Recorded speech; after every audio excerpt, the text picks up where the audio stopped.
Everyone, welcome to the Balearic Yacht Show. I'm introducing this session on safety and security in the industry and the changes we've had in this 2020. It's going to be moderated by Maeve from the Superyacht Radio. So I'll hand it over to you, Maeve, in 1 second. I wanted to let all of you attendees know that if you do have any questions during this session, you can just write down in the chat, or if you wait till the end, we'll give you the chance to unmute yourselves and ask directly to the speakers here. So I'll hand it over to you, Maeve. Thanks, Alice. Well, it's a pleasure to be here. And one of the questions that has come up many times this year is really the reassurance and figuring out how our industry can continue through a pandemic, and the reassurance to captains, crew, owners, and the people working in shipyards and marinas of how we can manage to find this path through. And I thought, particularly in this session, it would be interesting to find out from the Spanish point of view how some of the main marinas and refit yards have been managing this. So I think it's also important to get the message out to prospective charterers and people what the circumstances are and how secure the environment is. So we have the pleasure of being joined today from Alcudia Marina, which is in the north of Mallorca, with Malène Llompart. We also have Jordi Ariet from MB92 in Barcelona. And we have Avnish Dahl from PTW in Tarragona. So if we could start first with you, Malène, of just having kind of an overview of many steps that you had to change and put in place in the marina to manage to reassure the super yachts coming in and for your people working in the marina of how you have put their security and their health safety in place. If we could go first to you, Malène. Malène, I think you're just muted. You just need to unmute yourself. Hang on.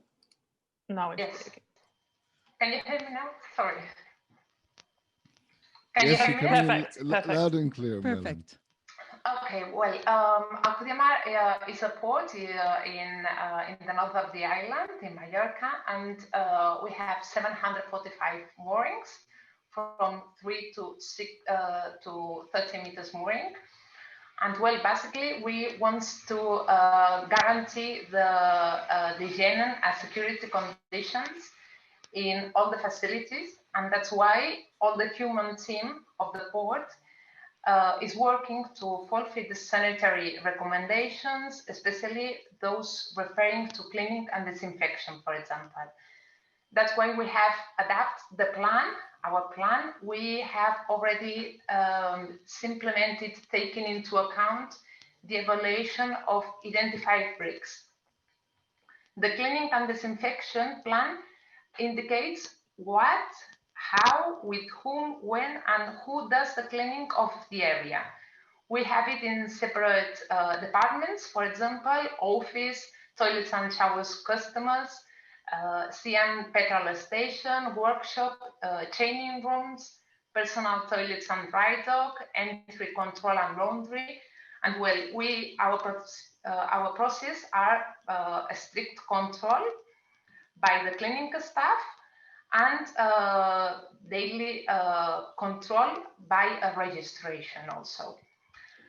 And what is cleaned? For example, in the office, we clean daily from tables, well, normal tables, chairs, TV, keyboards, computers, telephones, doors, walkies, which is important also, until to the coffee machine, because we have a dining room and we share coffee machine, refrigerator, and microwave. Okay, all is cleaned by water and bleach and disinfectant. That could be the part of the office. Then the showers and toilets also.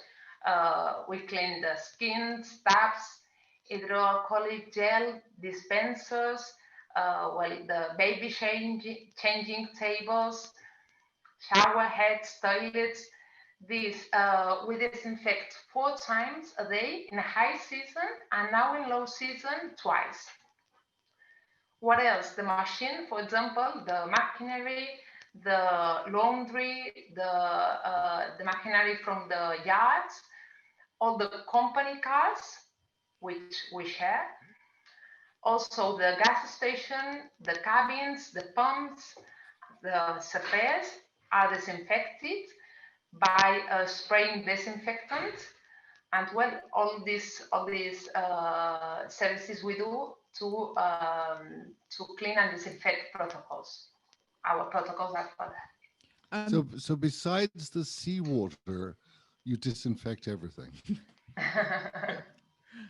Yes, that's right. That's really comprehensive. And I presume similarly, as has really been the norm in Spain, and more so actually than other places in Europe, the wearing of face masks, the attendance for social separation or social distancing has been part of the norm as well. Yes, in Spain we have more norms to be adapted than the rest of the Europe, as you know. And which guarantees we have been doing, for example, on a screen and the entrance circuit, okay, to entrance to the office has been planned. Also, specific signs in all the common areas of the port, reminding the need to keep a safe distance.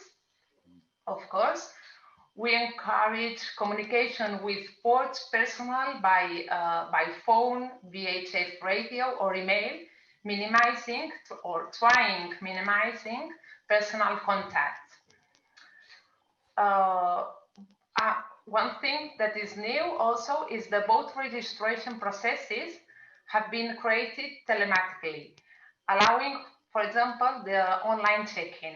I will explain it later on when we speak about the digital services that we offer.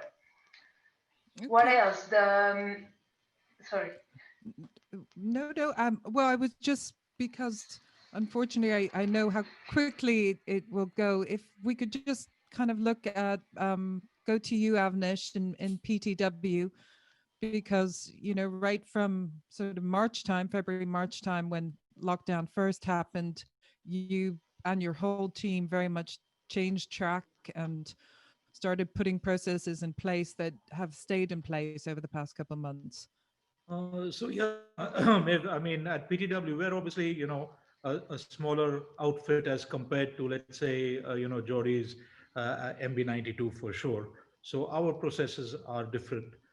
We also kind of are combined, let's say, with the marina next to us, but we are together like a little bubble. So as soon as things started happening in March, we immediately put into place a number of procedures that were in line with the recommendations of the government. But it was much easier for us. We continued work throughout. One of the reasons being we are an essential service for the fishing boats and commercial boats, so we just carried on. We had a little bubble inside the shipyard with the crews, because our crews stay on board. At that time, we were full with boats and their crew. The work environment changed a lot. Obviously, we put a lot of people working from home, but we're a smaller unit at the end. We're 35 people, of which 7 to 8 of them could work from home. So we did that. The main problem we found was me, which is the big problem, and our sales and marketing head, Martha, again a big, because two of us, we do a lot of roles in the company with the client rep and sales and marketing, which meant we were going around a lot. We were the one person that could or two people that could make an issue or carry COVID around. So what we did was we kind of kept ourselves separate from the rest of our staff. We worked from different offices and kept that going.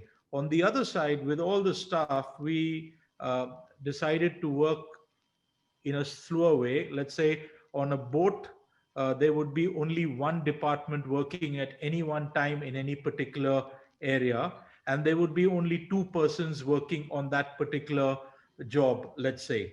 So they would take their tools, etc., at different hours from the head of department, carry out their work, and come back. So in case for any reason there was any chance of a COVID risk, it would be limited to that. The boats themselves were following a similar kind of arrangement with obviously with the marina, where there was testing going, not testing, but at least temperature checks when you go on board. You have cleaning of hands, sanitation. Whoever was coming on board, advance notice was given, etc., etc. The boats in the marina anyway live in a little bubble. Yacht crew are like that. All our lives, the yacht crew is the family. That's how we've lived our lives, let's say. And the boats really kept in that bubble. The captains were very careful. Very luckily, right throughout this whole period up to now, and touch wood and thank God or whatever, we've had no cases of COVID between the marina and the shipyard. We've had a couple of close calls. We had one boat that came in from France, which had a COVID case of one of the guests, but they restricted themselves and nothing came further of that. One of our staff, the mother was in Madrid and actually passed away and had COVID, but we kept him at home and nothing came of that. We had a friend, one of our staff who had to go to the airport to pick up someone. The taxi drivers, other occupant got COVID. So, it's removed only by a little bit, but again, they stayed at home. And what we said is, guys, if there's any chance, don't come to work. A lot of this has to be very self-contained. You can't put these laws and restraints on anyone. We said we support you. We support the fact that children have to be looked after at home. We gave various kinds of arrangements for our staff that they could stay at home when required, come to work when required. And Joseph, who's one of our partners and the head of engineering, and myself, I think we're both of us are a little crazy about work anyway. So we just split the 24 hours between us. So one would be at work right from 6 in the morning, and we'd have a handover without really meeting each other.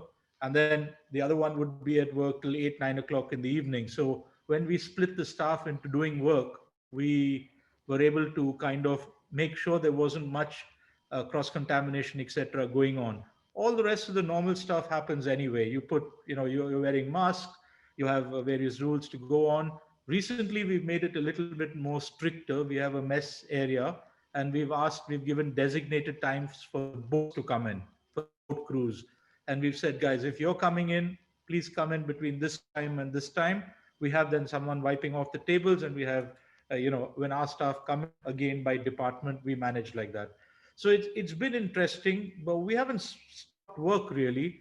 But again, I mean, saying that whatever it is, even Tago Marina is, even the marina, though it's got a lot of boats there, we're a little bit of a bubble. We're a smaller city. We're not like Barcelona.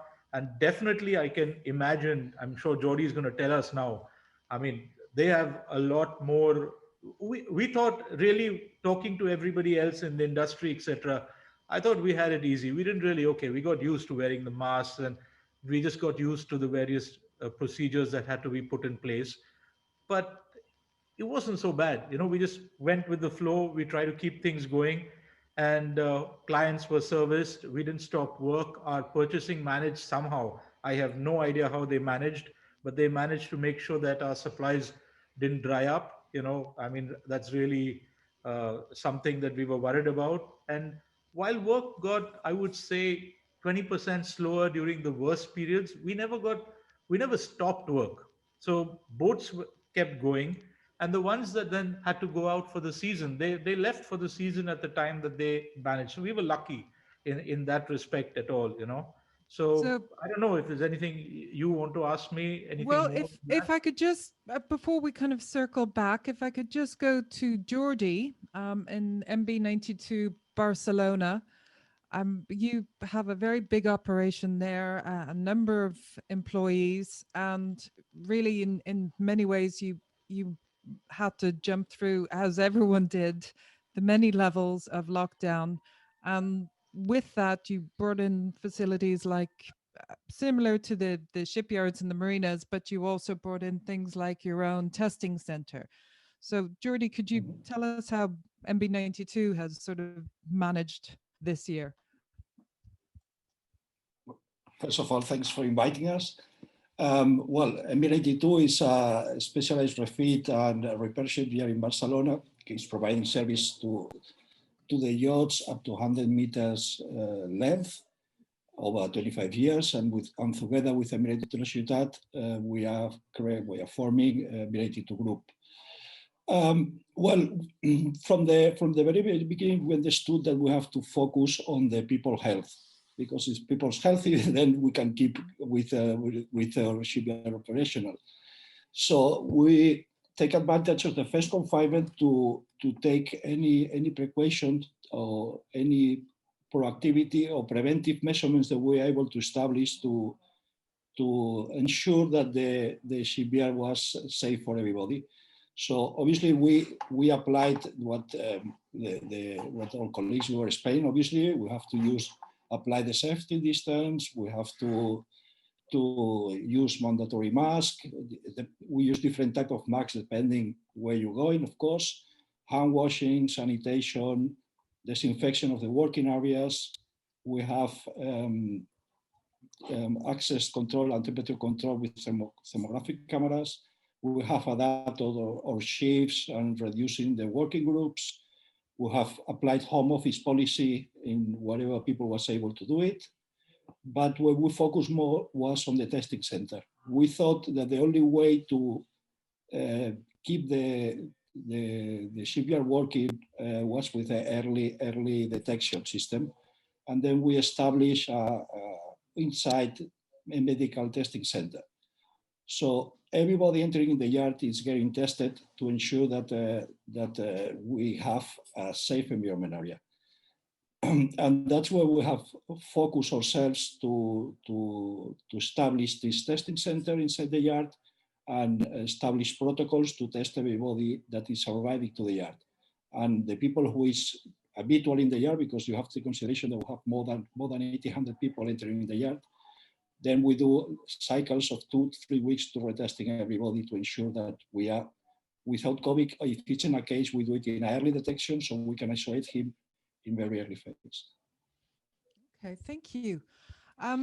If I could move back to you, Milen, because one of the things that has changed in coming into Spanish waters is for superyachts that are coming in from non-Spanish waters, so coming from France or Greece, have a slightly different administration procedure that they need to do before they come in. Milen, in Alcudimar, or in actually Mallorca, and I presume throughout marinas and ports in Spain. Yes. You request me about the procedures for boats arriving from non-Spain waters, that's right? Mm-hmm. Well, the procedures when receive a request for reservation of a mooring of a boat comes directly from a foreign country that has not been visited another port in Spain before. The port administration staff here from the office has to communicate to the owner of the boat the obligation to present and fill 2 documents. One of these is the health control form, which will be provided by the office staff and must be sent by the owners before they arrive to the port, and authorized and send it to the healthy government, okay? And the other document is the one that they need to fill and send to Alcudia Mar, is the model of responsible declaration, which must be filled by each of the crew members and people on board. Okay. And if I could kind of, on the same kind of international people coming in to Avnish and Geordie, are there certain procedures that people need to consider? For example, crew coming in to join a boat before the refit is finished, or are there certain extra things they have to think of at the moment when they're coming into Spain from various places? In addition of the declaration, maritime declaration of health, and a health questionnaire that we provide to everybody, crew and land-based companies, any yacht arriving to the facility is getting tested first of all to ensure that they are obviously without COVID aboard. And then we have a specific protocol just for international companies arriving to work in the yard and for crew arriving to the yachts that we have to do the testing upon arrival. We have 3 different types of testing that we carry out. 2 rapid tests, that is antigens and antibodies, and of course the PCR. So of PCR, as you know, it's slightly longer than the others, because rapid tests, you have the results in 15 minutes.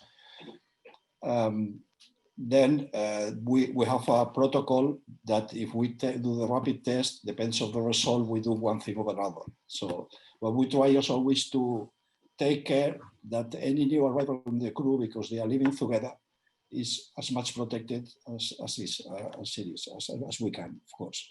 Now it's a new regulation coming from government that any person arriving from a series of countries, depending on the risk factor of the government, you must have as well a PCR 72 hours before the flight. So that's entering force on Monday. Can I ask, Jordi, the testing facility that you put in place, what exactly is that in terms of, is it a kind of surgical room with doctors or medical staff or lab technicians? And what was the effort in actually putting that in place? Was it very difficult? Well, it was challenging, to be honest with you, because obviously when we start to establish the testing center from after the first lockdown, now we have it in site and in a permanent basis. And of course, there was a lot of restrictions at the beginning to be able to get the test and get all the resources. It has been a massive work for the whole team in M82 to be able to establish that. And of course, that we have to thank as well to all the crew and collaborators here because they have been making our life easier to be able to implement that. What we have is at this moment, from Monday, we have 3 different lines doing testing every day to be able to have the capacity to test everybody in the yard.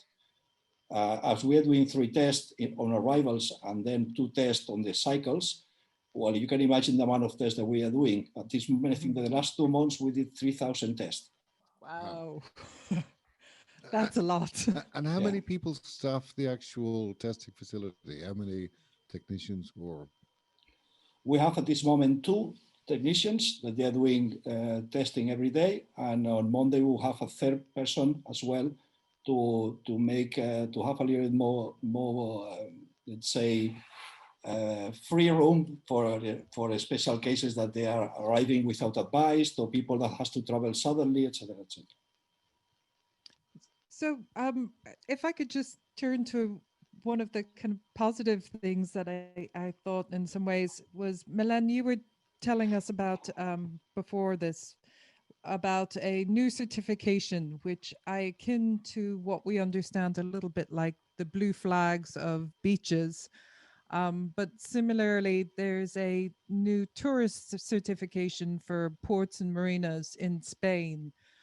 Could you share a little bit more about that? Because I thought it was on some ways on a year that has lacked a lot of positive news. I could see this as being positive news in many ways. Well, the blue flag is only the certification given by the ICTE, is the Institute for Spanish Tourism Quality.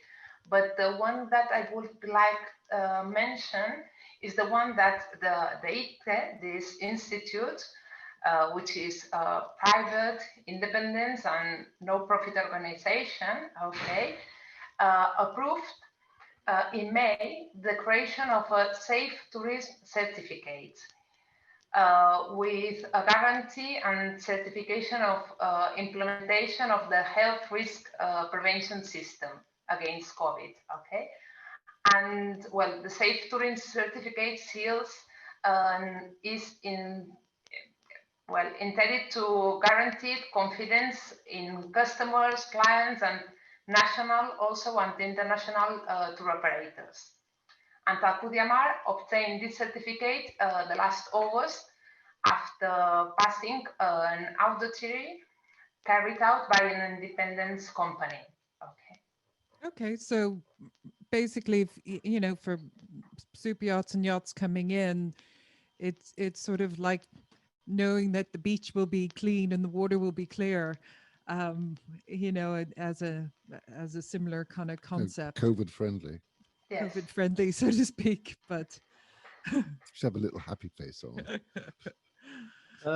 Can I add something? Please do. You know, to what Jody said, is what I find is that you know, the captain. So obviously, I always talk with two hats, as Dave knows. You know, one is my current job and one was my previous job. And I find that the captains are taking this very seriously. You know, more than anyone else in the industry. 95%, pretty much all the captains, really put their boats under the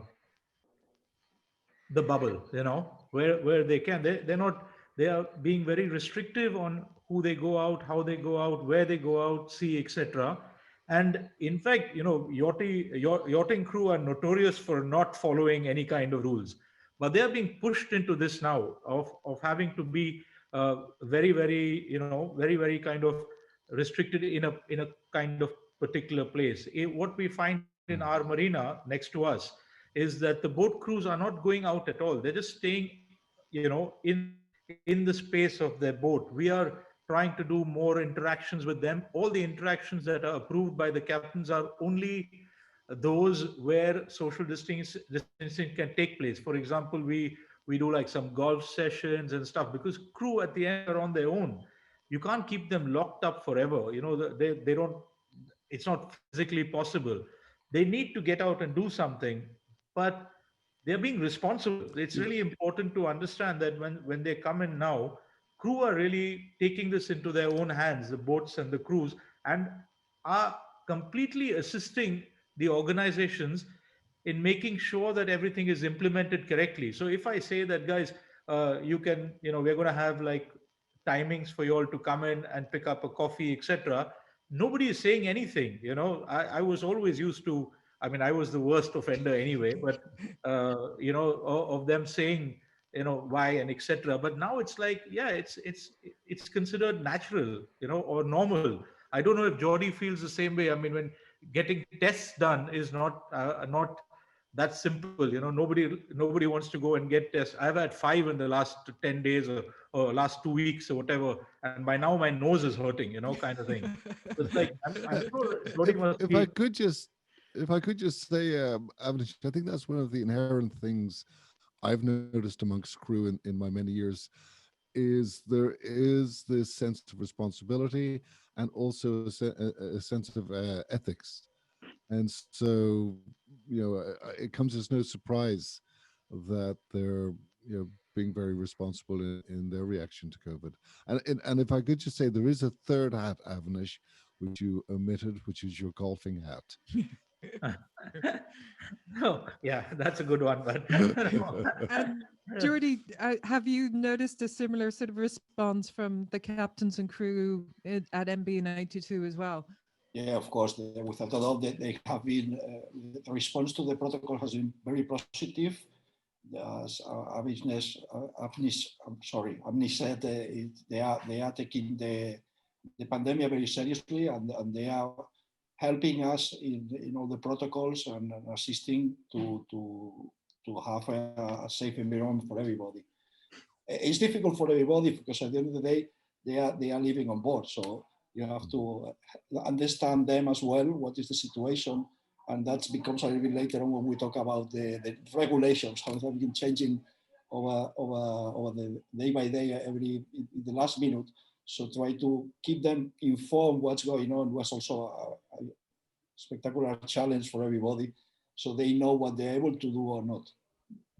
Although I have to say, having, kind of gone through the levels of 1 to 5 and back to 3 and up to 4, and whichever way you do it, on the analogy of jumping through hoops, I think you've all had to jump through as many hoops as is possible. So I presume in many ways for the year ahead, if we're positive, we'll be stepping down as this second wave hopefully gets controlled again. And we certainly have seen the difference contact tracing and good testing can make, and how protective it can be, and for a positive look of 2021.